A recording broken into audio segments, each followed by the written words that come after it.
যে বিভীষিকাময় সময়ে প্রত্যেক নবী বলেছেন আমি পারবো না, প্রত্যেক নবী বলেছেন নফসি নফসি, আমার কি হবে আমি জানি না, আল্লাহ আমারে বাঁচাও।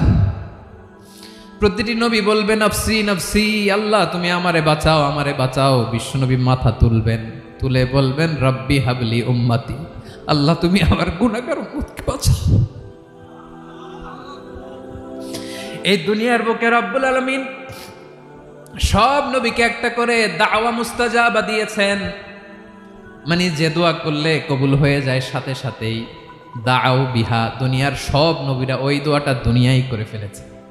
ওয়া ইন্নী আখতাবিউ দাওয়াতি শাফাআতান লি উম্মতি ইয়াউমাল কিয়ামাহ, আমার ওই স্পেশাল দোয়াটা আমি দুনিয়ার বুকে কঠিন বিপদে পড়েও কোনোদিন করি নাই। আমি আমার স্পেশাল দোয়াটা কিয়ামতের দিন আমার গুনাহগার উম্মতকে সুপারিশের জন্য রেখে দিয়েছি।